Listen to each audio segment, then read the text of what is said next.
Mis amados, Dios le bendiga, iglesia, saludos, bendiciones a cada uno que está aquí hoy, a las visitas que nos acompañan. Ahora que cantaba ese cántico, Él me sostendrá, y meditaba en las palabras de Spurgeon cuando decía que cuando subía a predicar decía: Espíritu Santo, ayúdame. Así mismo nos sentimos, hombres débiles que necesitamos del Señor, y así le pedí al Señor: Espíritu Santo, ayúdame. Vamos a predicar su palabra, vamos a ser edificados a través de esta santa y bendita palabra. Vaya conmigo a Filipenses capítulo 2, versículo 1 al 2. Vamos a estar continuando en nuestra serie a los Filipenses. Filipenses capítulo 2, versículo 1 al 2. Vamos a leer solo una parte del versículo 2.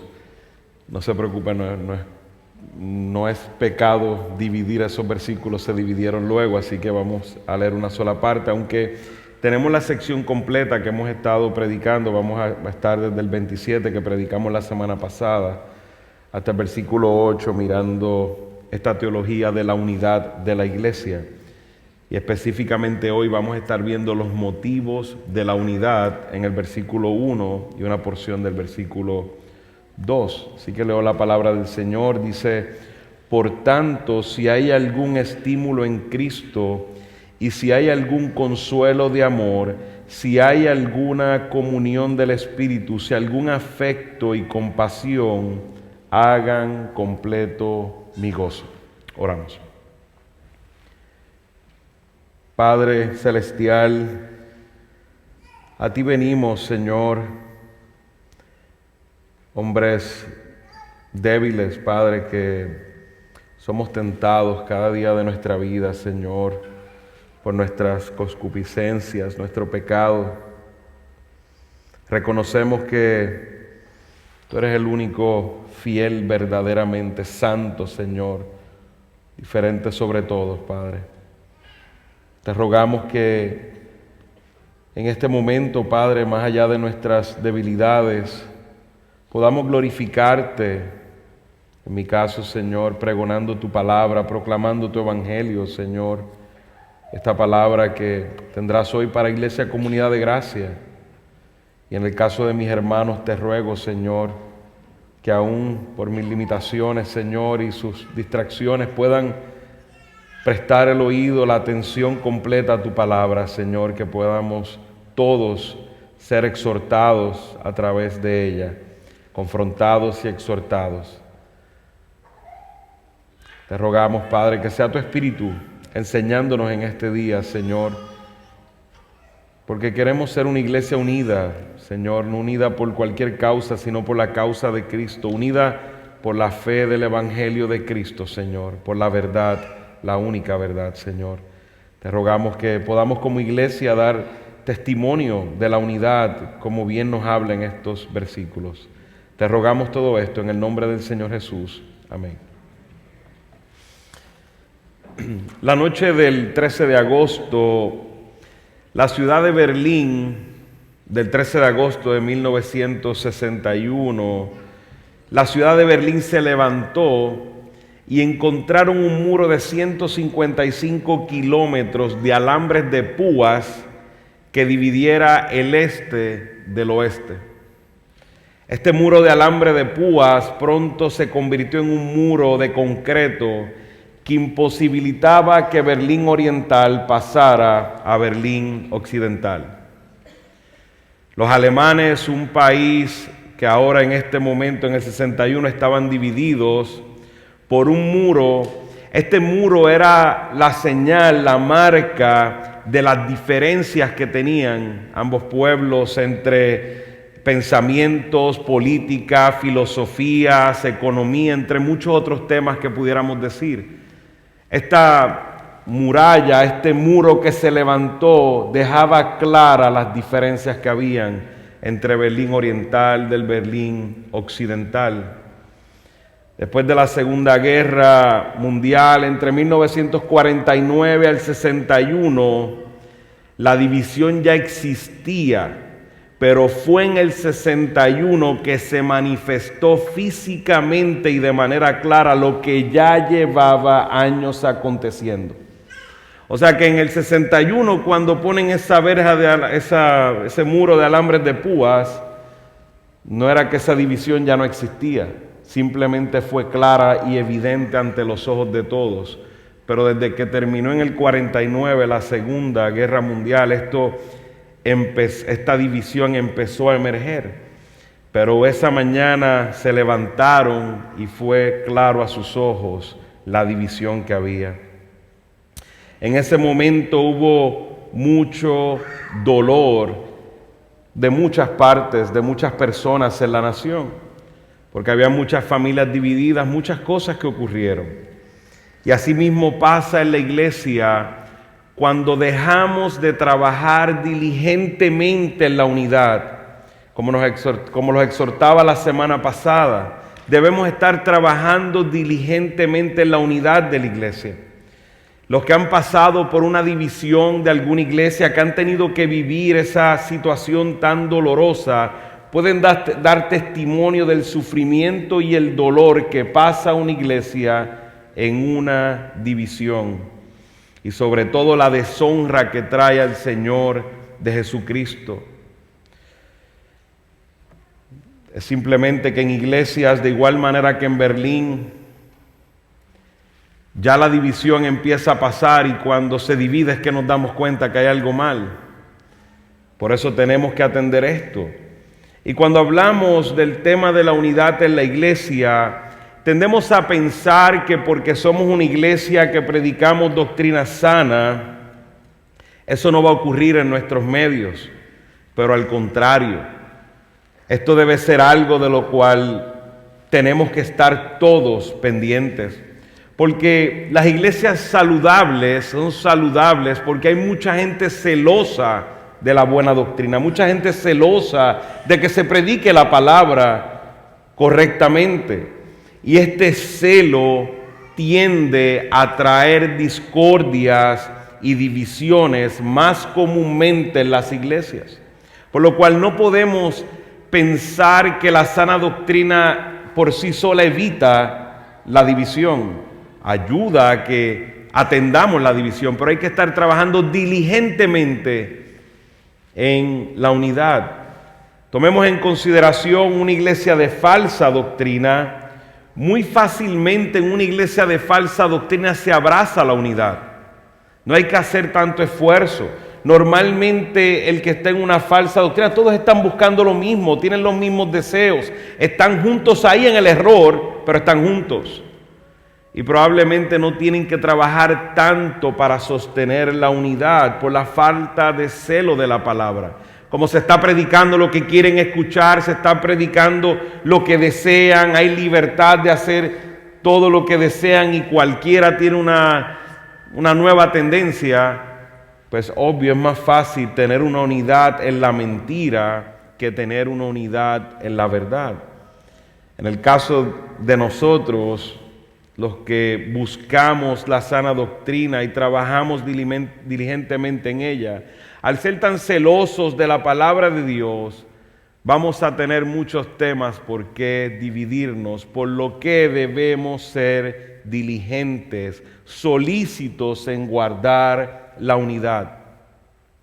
Aquí vemos precisamente a la iglesia de los Filipenses, a diferencia de otras iglesias, donde Pablo atiende problemas doctrinales.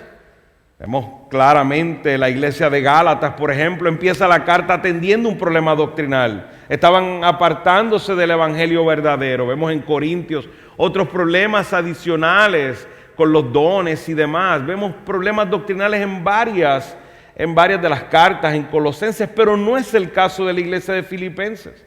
O sea que podemos dar testimonio a través de la carta que los filipenses no tenían un problema doctrinal. Sin embargo, Pablo le está hablando sobre la unidad y cómo luchar por la unidad. Y así nos llama hoy a Iglesia Comunidad de Gracia a luchar por la unidad. La semana pasada vimos el fundamento de la unidad. Pudimos ver ese tema en claridad y vimos que el fundamento de la unidad es esa fe en el Evangelio de Jesucristo, por el cual la mostramos estando firmes, luchando, teniendo un mismo sentir, en el mismo espíritu, luchando unánimes, sufriendo unánimes. Hoy veremos los motivos de la unidad y así sucesivamente iremos viendo toda esta teología de la unidad que Pablo habla a la iglesia de Filipenses. Aprenderemos sobre los motivos de la unidad para que completemos el gozo del Señor. Y veremos las razones por qué debemos luchar por esta unidad. Esos motivos se contestan en esa pregunta, ¿por qué?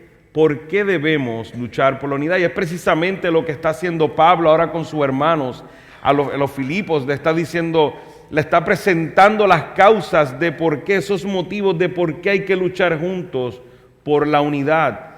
Pablo, con mucho amor a una iglesia a la cual ama sobremanera, como recordábamos en el versículo 3 del capítulo 1, le dice: doy gracias a mi Dios siempre que me acuerdo de ustedes. Aquí, como he dicho, no vemos que es una epístola que incluye problemas doctrinales, problemas de impureza, tampoco hay problemas en el liderazgo en la iglesia. O sea que podemos ver evidencia que era una iglesia sana. Esta iglesia, sin duda, era una iglesia saludable, aún era una iglesia generosa que se había encargado de ayudar a Pablo mientras estaba preso, y aún a otras iglesias, una iglesia llena de amor, buenos líderes. Pablo, cuando pensaba en ellos, se animaba en el ministerio. Pero hermanos, en la iglesia de Filipenses, como probablemente en esta iglesia y muchas otras iglesias, la serpiente de la división se había metido en la iglesia de Filipos y había que cortar la cabeza de esta serpiente. Pablo, como a hijos amados por el Señor, les exhorta a los filipenses. Vemos cómo Pablo no utiliza palabras forzadas, sino que utiliza palabras para llevarlos a reflexionar en su relación con su Señor y en la obediencia a Él. Y ese precisamente es mi propósito hoy, que con amor y con la verdad predicada seamos todos exhortados a la unidad de la iglesia del Señor. Y Pablo, como he dicho, contesta esta pregunta, ¿por qué? Pero antes de entrar a los puntos del sermón, note la frase en el versículo 2, ¿verdad? Cuando vemos por tanto, también hay una frase que dice si hay antes, ¿verdad? Si hay algún estímulo en Cristo, si hay algún consuelo, si hay alguna comunión del Espíritu, si hay algún afecto y compasión. Aquí vemos las razones por la que debemos luchar por la unidad, y pudiéramos ver esa frase si hay, pudiéramos pensar y entender que es como si Pablo estuviera dudando, pero no es así, no es una duda, sino que es que enfatiza las condiciones que son una realidad en la vida de los filipenses y todos aquellos que hemos recibido a Cristo. O sea que ese sí hay no está mostrando duda, a pesar de que en nuestro lenguaje pudiera mostrar duda, vemos claro en el contexto que esa es nuestra realidad, lo que sigue esa frase si hay. Pablo está apelando a la gratitud que debemos tener los creyentes por lo que Cristo ha hecho por nosotros. Pero vemos, además de eso, esa frase por tanto, esa frase nos lleva a los próximos versículos, lleva al versículo anterior, precisamente a la sección que ya hemos visto, los fundamentos de la unidad. O sea que cuando vemos por tanto, automáticamente tenemos que ir nuevamente al versículo 27 del primer capítulo y ver que lo que vemos ahí es que Pablo nos va a hablar del por qué debemos trabajar en ese fundamento de la unidad, por qué debemos mantenernos unidos. Significa entonces que lo que el apóstol se dispone a decir se basa en parte en esos versículos anteriores. Y más o menos el punto es, ya que debemos seguir el mismo mandato de estar firmes, como predicaba la semana pasada, en un mismo espíritu, luchando unánimes y sufriendo juntos, debemos por tanto, y yo quisiera que ahora miremos el versículo, si vamos desde el 27, que lo he resumido, Debemos seguir el mandato, estar firmes, un mismo espíritu, luchando unánimes, sufriendo juntos. Debemos, por tanto, ahora hago un brinco al versículo 2, hagan completo mi gozo. Hagan completo mi gozo. O sea que ahí termina la idea del apóstol Pablo, y ese centro que vemos en el capítulo 1 nos da los motivos, los porqués debemos hacer esto. Los motivos de la unidad, cuando hablamos de esta palabra motivos, esta palabra atiende lo que está en nuestro corazón, atiende lo más profundo de nuestro ser. Una de las cosas interesantes que me he dado cuenta es que los seres humanos necesitamos motivos. Necesitamos motivos. Me acuerdo que me contaban una historia de un hombre que contrata a cierta cantidad de obreros y le piden que haga un hueco, un roto, ¿verdad? En diferentes lugares lo llaman diferente, un hueco. Escarbaron la tierra, hicieron el hueco, al otro día están el grupo esperando instrucciones y el jefe le dice, tapen el hueco. Taparon el hueco. Vuelven al próximo día, hagan el hueco. Hacen el hueco. Y el jefe les dice al otro día, tapen el hueco. Y le estaban pagando muy bien, le pagaban mucho dinero a estos hombres. Y fueron ellos ya a la semana, después de estar abriendo el hueco, cerrando el hueco, dicen, no estamos haciendo nada, ¿qué estamos aportando? Y van donde el jefe y el jefe le dice, bueno, pero yo les estoy pagando por su tiempo, ¿o no? ¿Les estoy pagando bien? Sí, nos estás pagando bien, pero necesitamos saber por qué estamos haciendo ese hueco. Vemos ahí que los seres humanos no trabajamos, al final terminaron todos renunciando. No podían, era de locos estar ahí haciendo un hueco y cerrando el hueco. Los seres humanos necesitamos motivos. Asimismo nosotros como creyentes no hemos dejado de ser hombres y mujeres, necesitamos motivos. Y el apóstol Pablo precisamente está presentando estos motivos por los cuales debemos luchar por la unidad.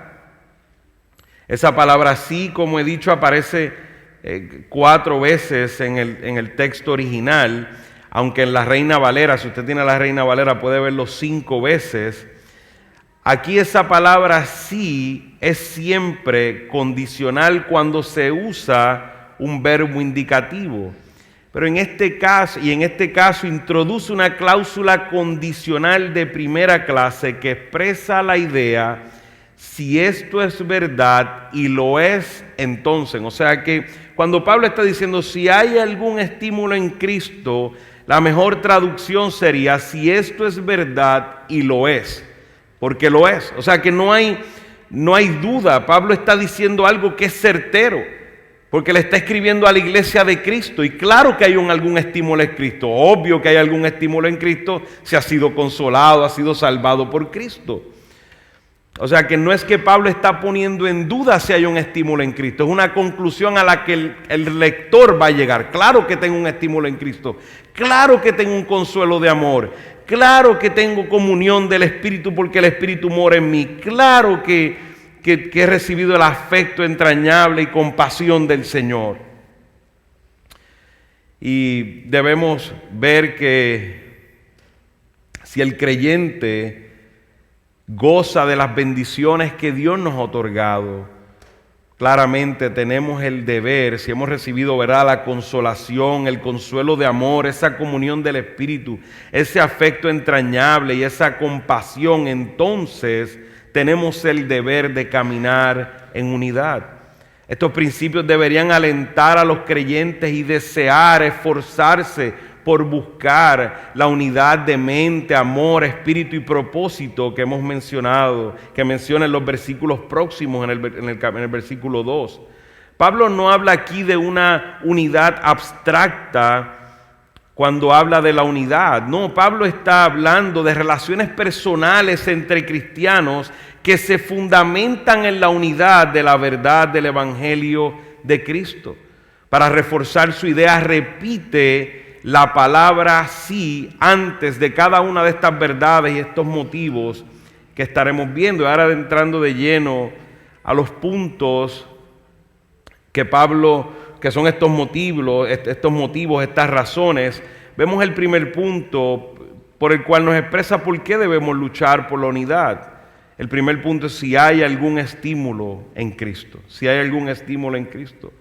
La palabra estímulo o consolación, y precisamente en Reina Valera, es una palabra para describir una ayuda que te anima y acompaña. De hecho, de ahí mismo, esa es la raíz de la palabra paracleto.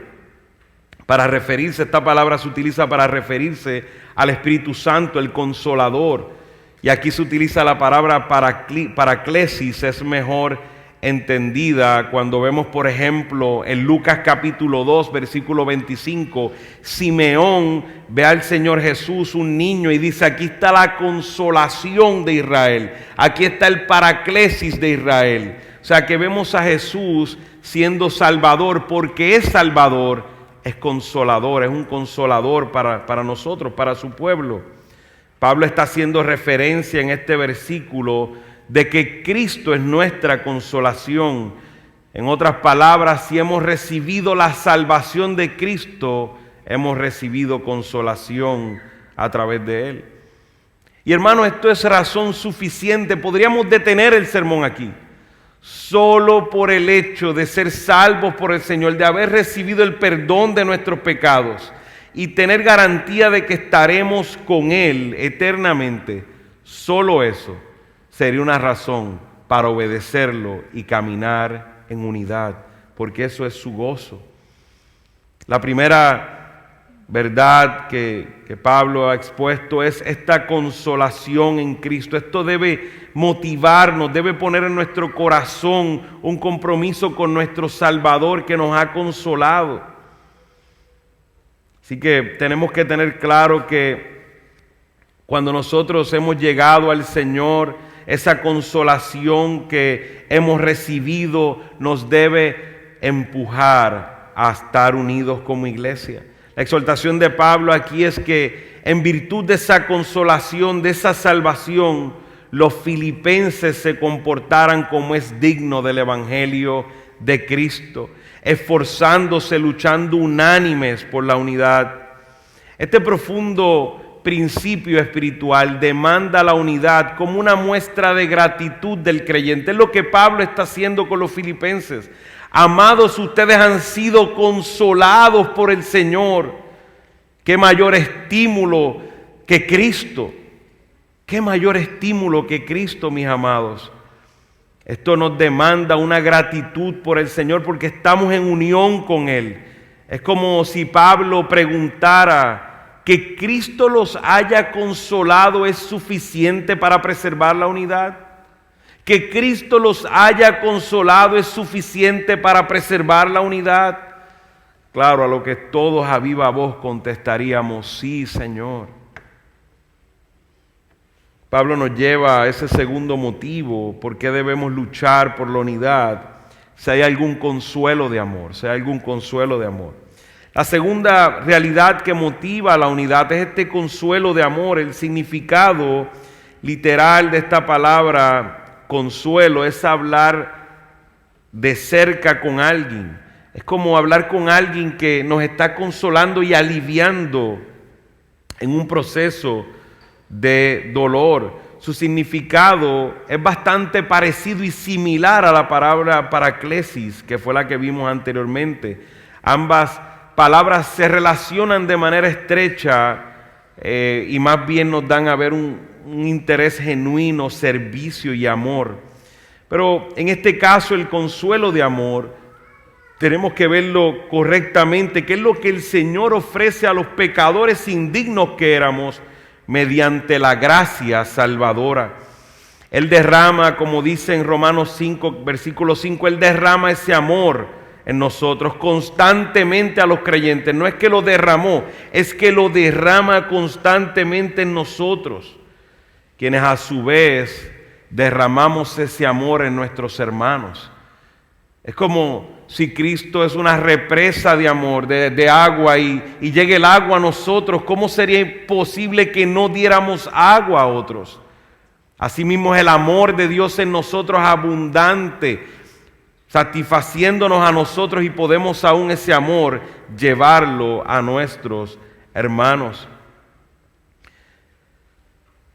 Eso demuestra gratitud, como he dicho, por el amor que hemos recibido de Dios.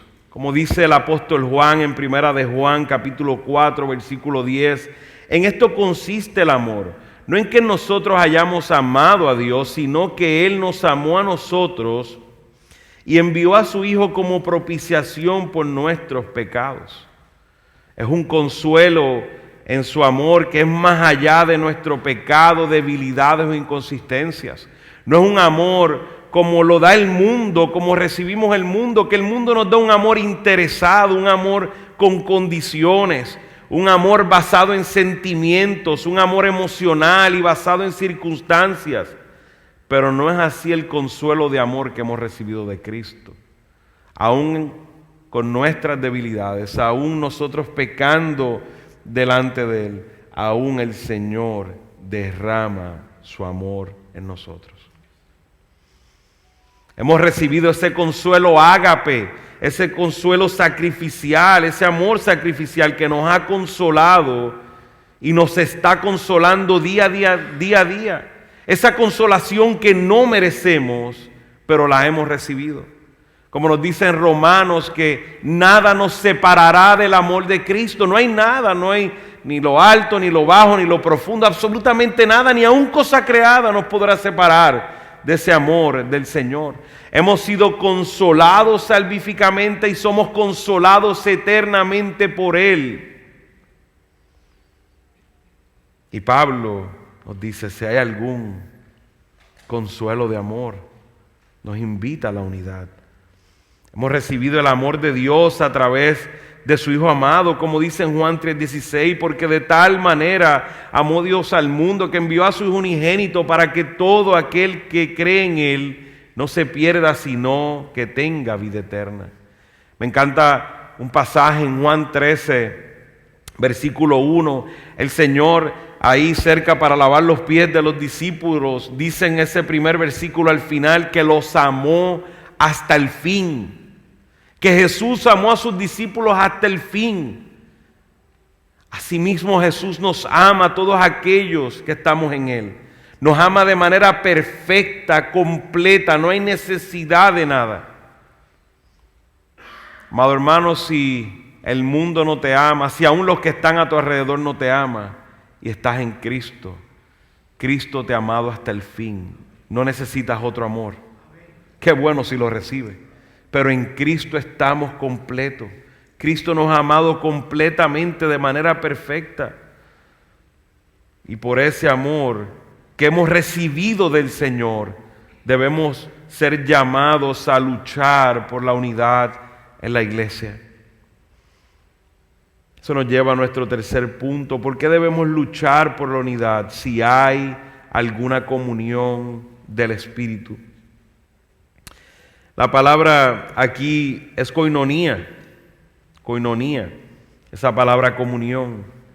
Ha recibido la suprema consolación, esa consolación de Cristo. Ha recibido el amor de Cristo, del Padre, y vives en comunión con el Espíritu Santo.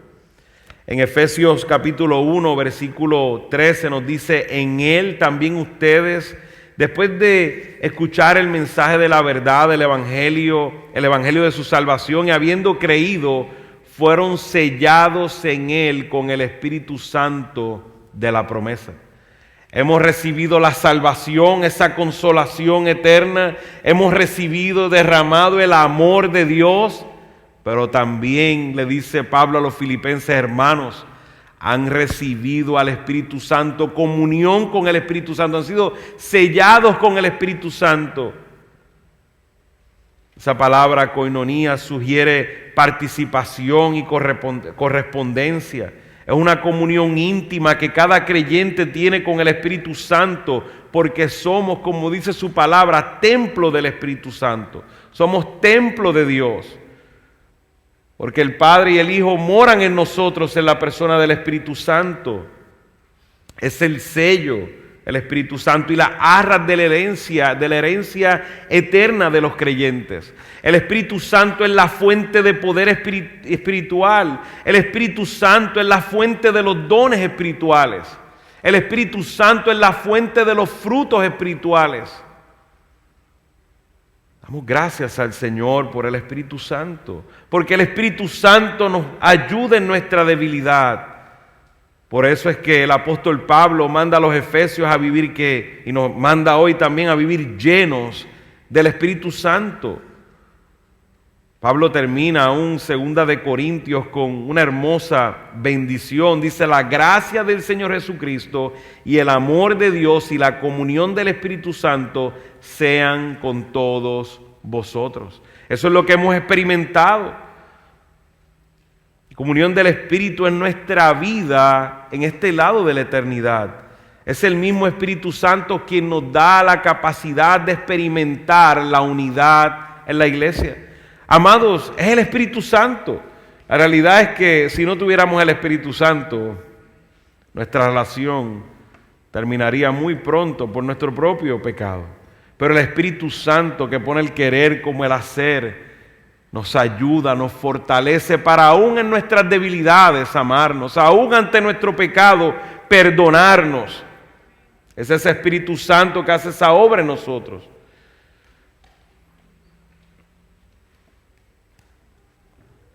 Por el poder del Espíritu Santo somos capaces de trabajar diligentemente en esta unidad.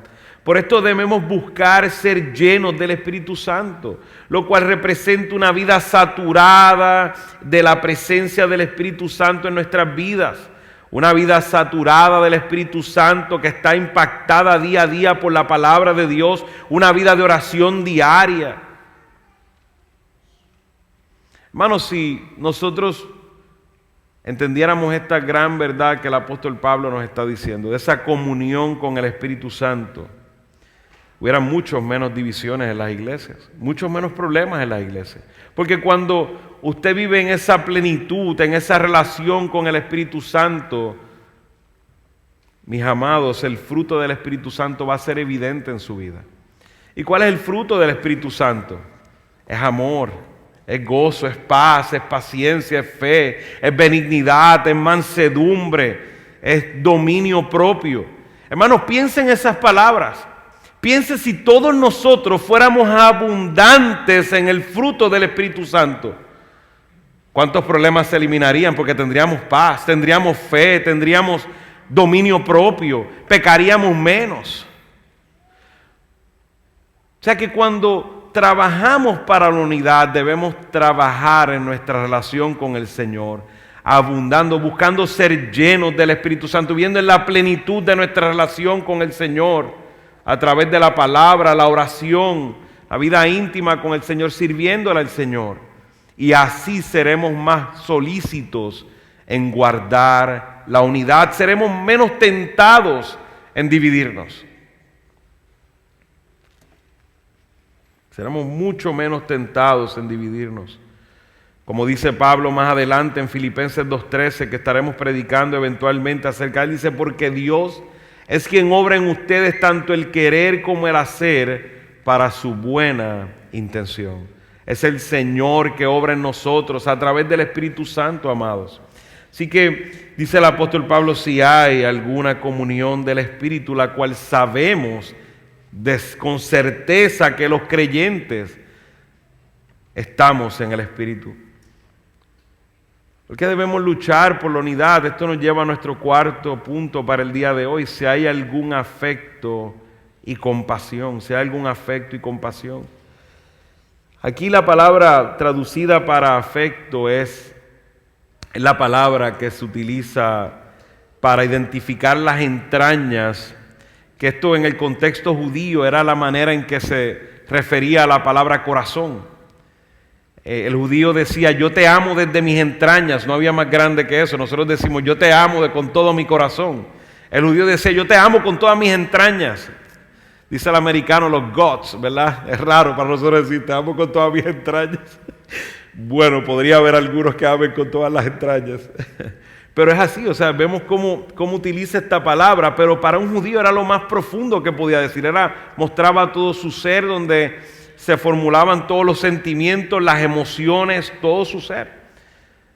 O sea que Pablo le dice: si hay algún afecto y compasión. Vemos aquí que hace referencia a estos lugares donde están los profundos sentimientos y deseos.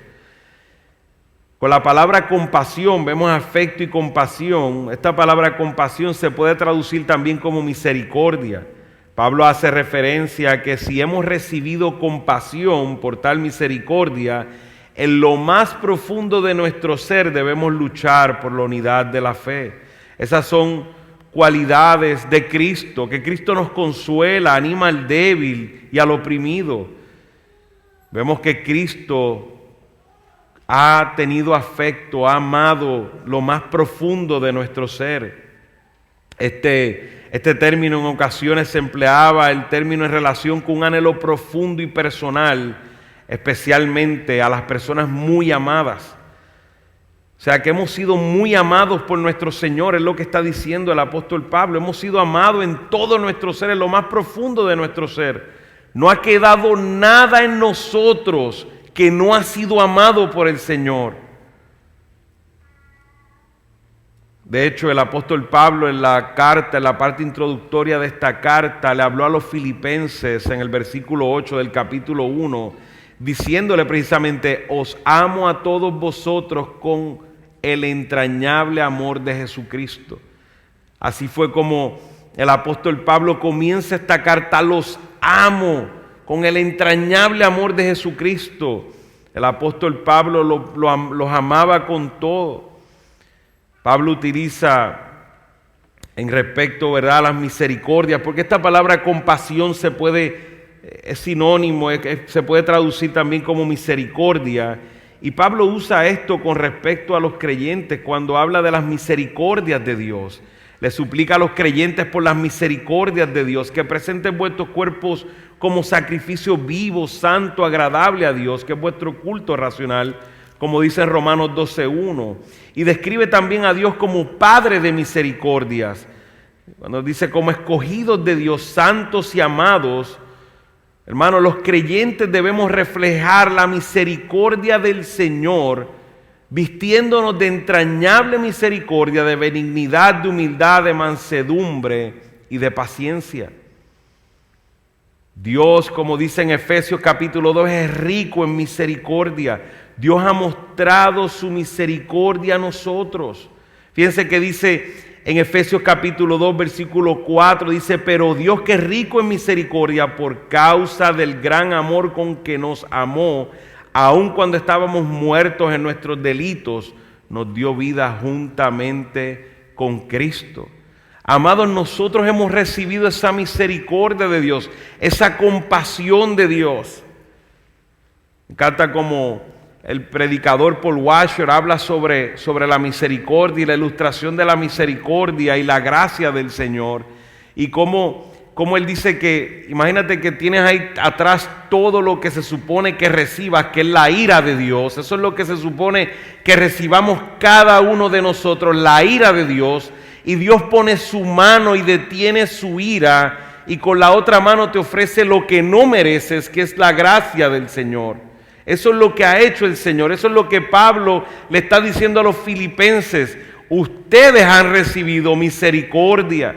Ustedes han recibido lo que no merecen, la gracia del Señor. Ese afecto entrañable del Señor. El Señor ha amado todo su ser cuando ustedes eran sus enemigos. Ustedes no merecían misericordia, merecían la ira de Dios. Pero Dios, que es rico en misericordia. Y así cuando nosotros miramos el tema de la unidad de la iglesia, debemos mirar cuán misericordioso ha sido nuestro Señor. Amados, no nos olvidemos de la misericordia que Dios ha tenido con nosotros cuando pensemos en la unidad. Uno de los problemas graves de la unidad es que miramos a los hermanos sin misericordia. Nosotros hemos recibido la misericordia de Dios, pero cuando miramos al otro, lo miramos sin misericordia. Nosotros hemos recibido el perdón de Dios, pero qué difícil se nos hace perdonar. Cuando el mismo Jesús, después del Padre Nuestro, dice: si no perdonas a tu hermano, no serás perdonado.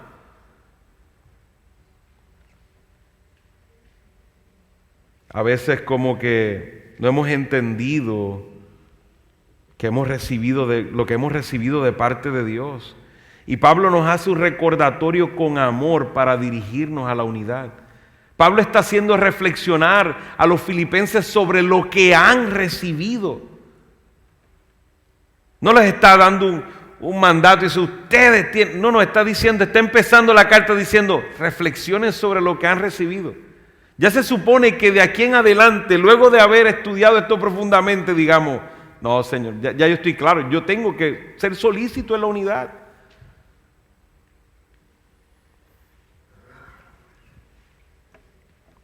¿Por qué debemos luchar por la unidad? Y este es nuestro punto final en el día de hoy. Para hacer completo el gozo del Señor. Para hacer completo el gozo del Señor. Pablo apela aquí a su deseo como ministro a la unidad. No podemos despegarnos del texto. Pablo dice, hagan completo mi gozo. Y cuando habla de su gozo, está hablando de su gozo. Ahí no está hablando del gozo de Cristo. Claro, puedo inferir eso y lo vamos a ver a través del texto. Pero amado, Pablo como ministro está hablando a la unidad. Aquí vemos lo que llamo yo en el texto la razón de menor peso. Como mismo les exhorto en el día de hoy, amados, completen mi gozo. Completen mi gozo. Completen el gozo del liderazgo de esta iglesia, siendo una iglesia unida. El apóstol Pablo basa su plegaria en primera instancia en la gracia y la bondad del Señor. No podemos sacar ese deseo personal de Pablo, de los ministros, de los pastores, de que la iglesia esté unida. Es un gozo para un liderazgo de cualquier iglesia que la iglesia esté unida, que esté unánime, que estén firmes, que estén en un mismo sentir, que estén luchando juntos, sufriendo juntos. Es el gozo más grande que puede tener un verdadero ministro del Señor.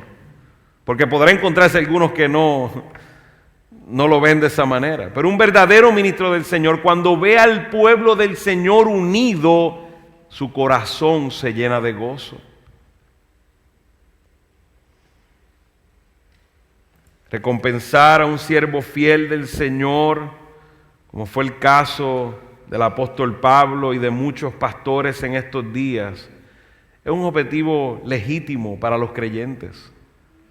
Claro, no es la razón de mayor peso por qué lo hacemos, pero en parte es una razón, porque Dios ha puesto pastores a la iglesia con propósito. Y qué bueno cuando nos sujetamos a pastores que son, como dice, ¿verdad?, la palabra en Hebreos, obedecer a vuestros pastores y sujetaos a ellos, porque ellos velan por vuestras almas como quienes han de dar cuenta para que lo hagan con alegría y no quejándose, porque esto no es provechoso, dice en Hebreos 13:17.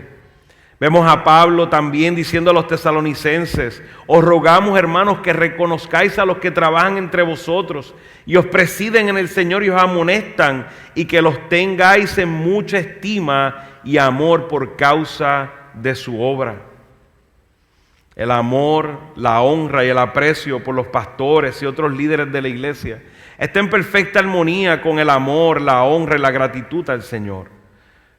Pero en realidad, cuando entendemos el gozo de Pablo, cuando Pablo está diciendo completad mi gozo, el deseo supremo de Pablo era completar el gozo de su Señor. Ese era el deseo supremo de Pablo.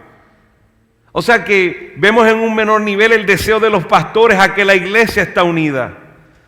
Pero lo que nos debe motivar mayormente es el deseo de nuestro Señor Jesús por la iglesia. Porque Pablo, el deseo que quería cumplir era el deseo del Señor, del pastor, de los pastores. Esta es la razón que se convierte en la razón de mayor peso para la unidad. Si usted va conmigo a Juan 17, por un momento, voy a leer varios versículos de ahí. Juan 17, versículo 11, el apóstol Juan escribe acerca de este tiempo, de esta oración sacerdotal de Jesús. Juan fue permitido escuchar esta oración sacerdotal y la tenemos en ese capítulo 17. Jesús orando al Padre y dice Jesús: ya no estoy en el mundo, pero ellos sí están en el mundo, y yo voy a ti, Padre Santo, guardándolos en tu nombre, el nombre que me has dado, para que sean uno, así como nosotros somos uno. Ahí estamos escuchando a nuestro sacerdote Jesús orar al Padre para que los discípulos que representan la iglesia sean ¿qué? Uno, como el Señor Jesús es uno con el Padre. Dice: cuando yo estaba con ellos, los guardaba en tu nombre, el nombre que me diste, y los guardé, y ninguno se perdió excepto el hijo de perdición, para que las escrituras se cumplieran. Pero ahora voy a ti y hablo esto en el mundo para que tengan mi gozo completo en sí mismos. Para que tengan mi gozo completo en sí mismos. O sea que vemos que la unidad por la que Jesús está orando es un gozo que debemos tener cada uno de nosotros cuando la iglesia del Señor somos uno, como el Hijo y el Padre son uno. Dice: santifícalos en la verdad, tu palabra es verdad. Vemos en el versículo 20, dice: pero no ruego solo por estos. O sea que si decimos, bueno, esto nada más fue para los discípulos, no fue nada más para los discípulos. Dice: sino también por los que han de creer en mí por la palabra de ellos, para que todos sean uno. Como tú, oh Padre, estás en mí, yo en ti, que también ellos estén en nosotros, para que el mundo crea que tú me enviaste. Cuando la iglesia no tiene unidad, hermanos, se afecta el evangelismo en la iglesia, totalmente. Totalmente se afecta el evangelismo. Vemos la razón de la unidad, es para que ellos crean para que ellos crean que tú me enviaste. Nosotros ponemos obstáculo al evangelio cuando la iglesia está dividida. La gloria que me diste les he dado, para que sean uno, así como nosotros somos uno. Hermanos, debemos luchar por la unidad, porque es el ruego supremo de nuestro sacerdote eterno, Jesucristo, quien está sentado a la diestra del Padre, y Espíritu, quien mora en cada creyente, está rogando, y su oración fue por la unidad de su pueblo. Debemos nosotros buscar la unidad. Si nosotros no buscamos la unidad y preservamos la unidad, la iglesia de Cristo se debilita. No buscar intencionalmente la unidad, en cierta manera, es desechar lo que agrada a nuestro Señor. Es decirle: Cristo, a ti te da gozo que estemos unidos en la verdad, pero no tengo tiempo para la unidad. Hacer eso con nuestras actitudes, mi hermano, es pecado. Es la máxima expresión de ingratitud hacia Dios. Así lo está exponiendo el apóstol Pablo. Porque si hay algún estímulo en Cristo, si hay esa consolación que has recibido, esa salvación, si hay en ti ese consuelo de amor, si esa comunión del Espíritu, si ese afecto entrañable, has sido amado en todo tu ser, has recibido la compasión y la misericordia de Dios, el no buscar lo que agrada a nuestro Señor sería una total ingratitud. Como ocurre con todo pecado, esta indiferencia constituye un desacato a la palabra de Dios revelada por Él. Este pecado menosprecia la gloriosa verdad de que el mismo Jesucristo, Señor nuestro y Dios Padre, nos amó y nos dio consolación eterna y buena esperanza por gracia. Amigos que están aquí hoy, que me escuchan y que por alguna razón estás dudoso, cuestionas si realmente tienes una relación con Dios, si eres parte del pueblo de Dios. Voy a compartir una ilustración para ti que hizo el pastor MacArthur hace un tiempo, escuchándolo en este tema. La unidad en la iglesia no se ve como un bolso de canicas. Imagínese que usted ponga muchas canicas. Espero que en todos los países que están aquí escuchándome, canicas sea lo mismo. Canicas son estas cosas con las que los niños juegan y demás, como unos bolines básicamente. Entonces, si usted pone una bolsa con canicas, usted ve que todas las canicas están unidas. Y pensaríamos que así se ve la unidad cuando hablamos de la iglesia. Bueno, en cierta manera hay una unidad ahí. Pero esa unidad depende de esa bolsa. El día que sacan la bolsa, ¿qué pasa con las canicas? Se ruega. Si usted piensa que porque usted viene aquí o va los domingos a la iglesia o hace algunas cosas y porque está con los hermanos de la iglesia, que usted tiene unidad, le doy noticias. No. La unidad en la iglesia no es así. La unidad en la iglesia es como si las canicas fueran de metal y hubiera un imán y el imán las atrae y las sostiene. Así es la unidad en la iglesia. El poder del Espíritu Santo que nos ha levantado de la muerte nos sostiene juntos. Es el poder de Dios que nos sostiene juntos. Así que si usted está aquí hoy y usted no ha recibido la consolación de Cristo, usted está todavía en sus pecados.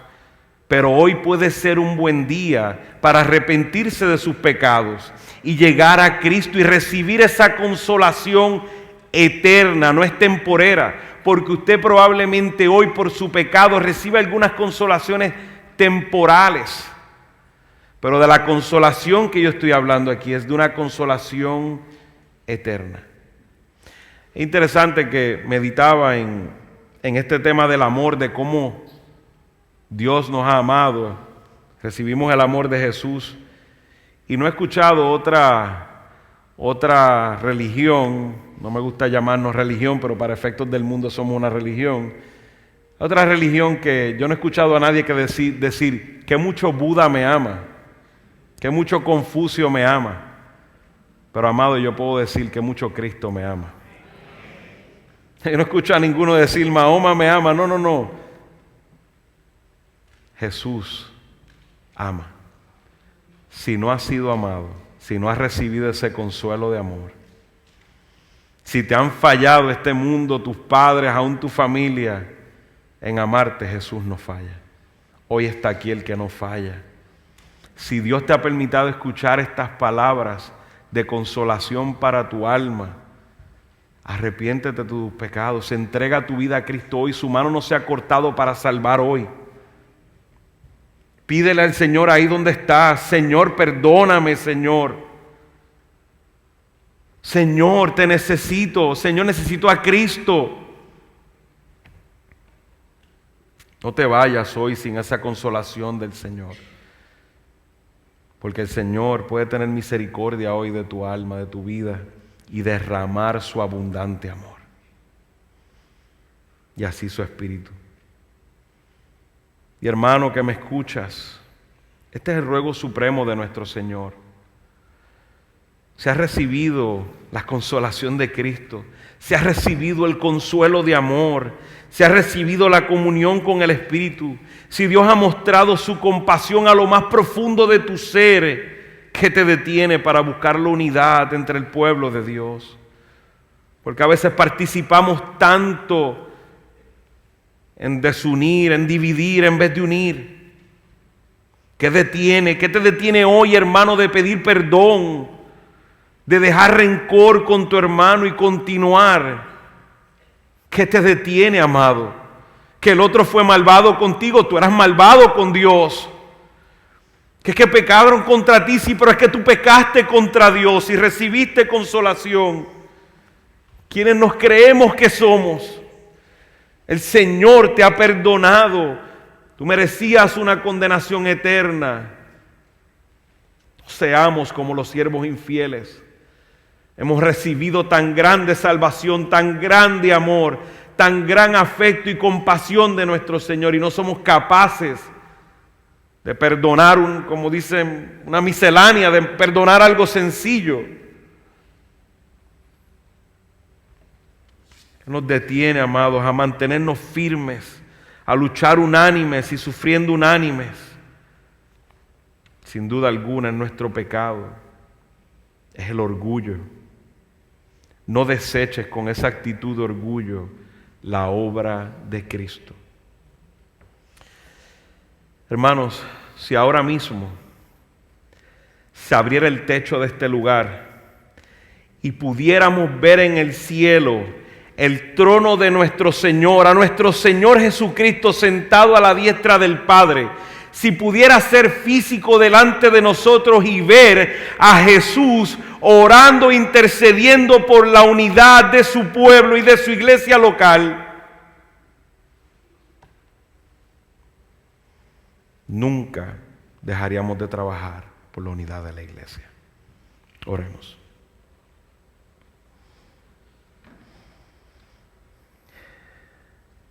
Padre, glorioso es tu nombre, Señor.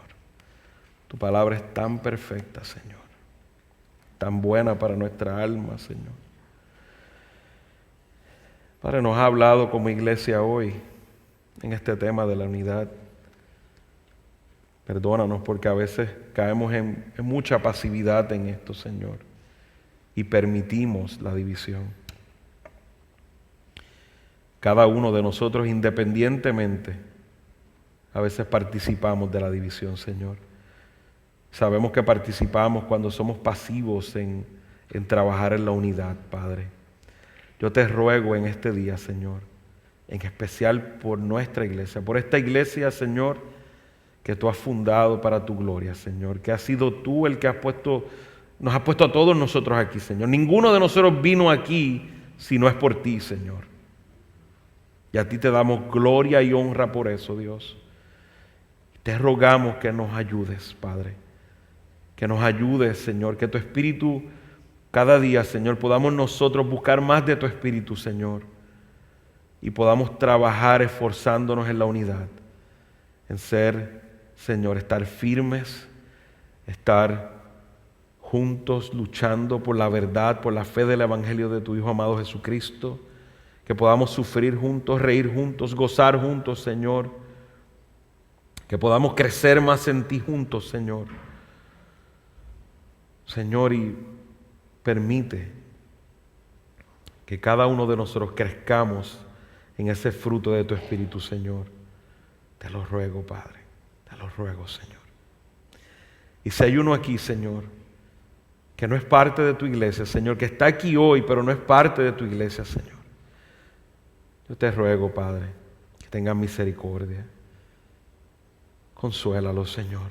Consuélalo con tu Hijo amado Jesucristo. Consuélalo, Señor. Ten misericordia hoy, Señor. Te lo pedimos, Señor. Para que así, por tu Espíritu, sea injertado en tu iglesia, Padre. Y podamos ser uno como tú y el Hijo son uno, Señor. Te lo rogamos en el nombre de Cristo.